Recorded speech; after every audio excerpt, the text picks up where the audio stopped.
Pag-usapan po natin itong Nipah virus na praning na yung mga kababayan natin, especially yung mga nanay, yung mga mothers, hindi nila malaman kung anong paniniwalaan nila sa social media. Tama-tama po, nasa linya po natin ang infectious diseases specialist para pag-usapan po itong bagong virus na kumakalat online, si Dr. Rodgin Solante. Doc, magandang araw po sa inyo.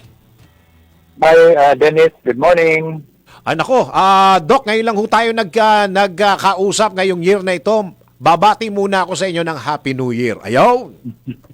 Happy New Year, Dennis. Oo nga, kaya lang, Doc, hindi masyadong maganda itong pag-uusapan natin. At kayo lang ang pwede namin tanongin din eh. Ito po bang Nipah virus na ito, gaano po ito? Kasi ang pinakatanong po ng ating mga kababayan, ano ang mas delikado? COVID-19 o Nipah virus na ito? Doc.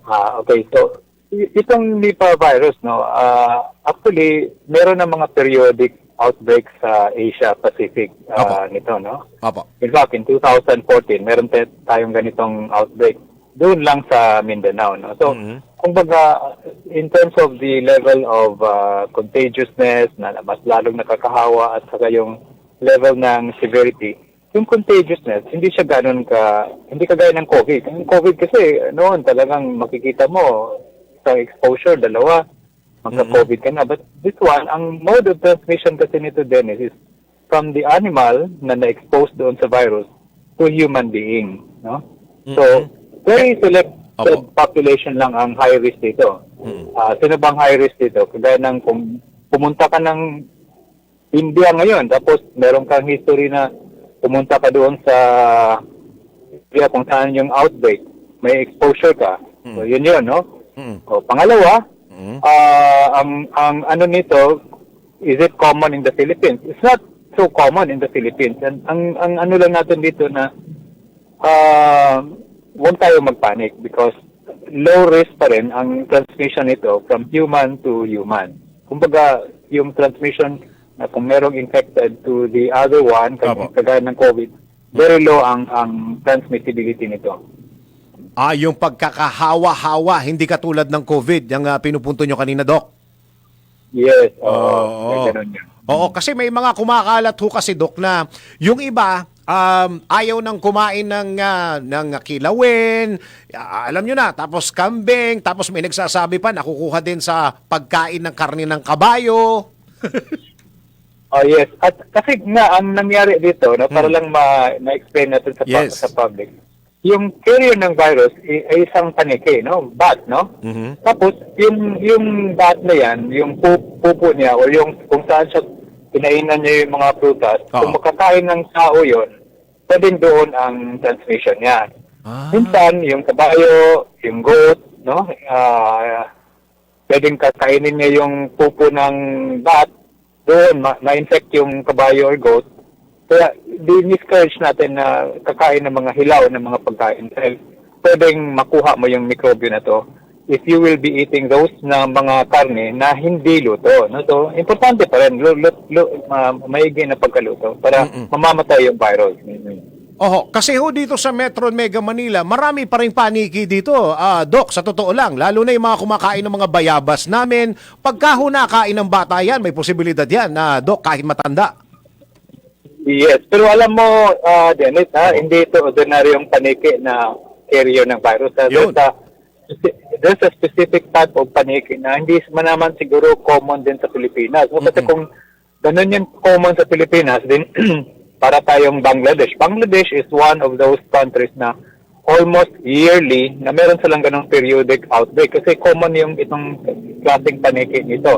And in some areas of India, but other countries, not so common. And in fact, yung 2014 lang yung nangyari dito sa atin na there was this outbreak in Mindanao. No? And after that, wala na.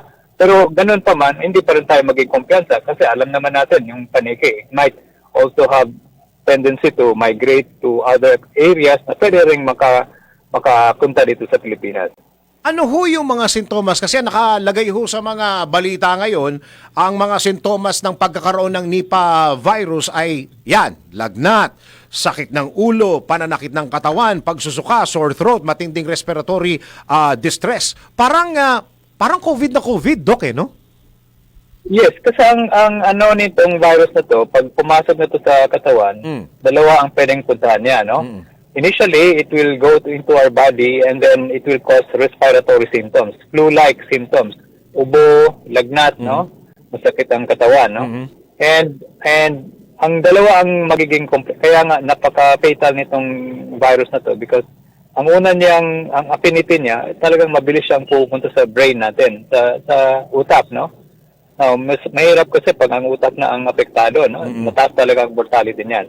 The other one is pupunta sa lungs natin. So, yun yung pwedeng nating maihawa through coughing, droplets, at saka when you will be talking with someone that is infected with the virus. No? So, it's so difficult to differentiate initially yung mga symptoms. No? Pero, ang mga komplikasyon na lang talaga nito is really more on the brain and the lungs. Kung ba, Doc, kung malakas ang immune system namin, ganun pa rin, may pagkakataon at may tsansa na kami mahawa. Yes, pwede pa rin, no? But less likely kumpara doon sa may mga comorbidities, no? Or immunocompromised population. Just like any other infectious disease, no? Pag mababa talaga ang immune response mo, dahil nga mababa na yung immune system mo, talagang mas madali kang makapitan at ito yung mga population na pwedeng magiging severe ang infection. Oo. So wala pang suggestion na ibalik ang face mask, Doc? Ay, wala. Hindi Wala pa naman po ganun hindi. In terms of the number of cases, yung transmission rate, hindi naman ganun ka hindi ito, hindi kagaya ng influenza, hindi kagaya ng COVID, no? Mga respiratory viral infection. Oo. Okay, Doc, siguro here's gonna be my last question. Kung natuklasan po itong sakit na ito noong 1999, napakatagal na, bakit hanggang ngayon ho wala pang bakuna? Okay, so alam mo, Dennis, marami kasing ano niya, no? Kung nakita lang siguro nito na hindi naman to ganoon kalaki na in terms of dadami ang ma-infect, Opo. no? Opo. Ang bakuna kasi isa sa mga criteria, gagawa tayo ng bakuna because itong infection na to, ang magnitude nito na pwedeng maraming tao ang pwedeng magkasakit in just a few number of days, no? Pero ito kasi, it can be contained, then it can be prevented at the same time. But ang sabi naman ng WHO, this is a high priority pathogen, no? So, meaning, ibig sabihin, we need vaccines, we need treatment for this. And hopefully, merong ganong mag-invest for the treatment and vaccine. Sige, bonus na lang, Doc. Last question na. Pagka nagkaroon ba ito isang tao at wala naman masyadong sakit, yung possibility niya na gumaling ilang percent, Doc?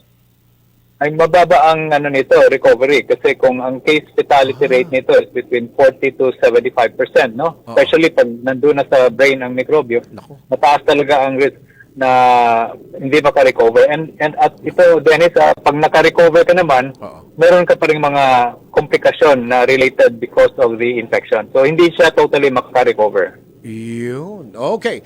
Dr. Regine Solante, maraming salamat po sa oras na binigay niyo po sa DWIZ po. Thank you, Dennis. Good morning. Infectious Diseases Specialist Dr. Regine Solante.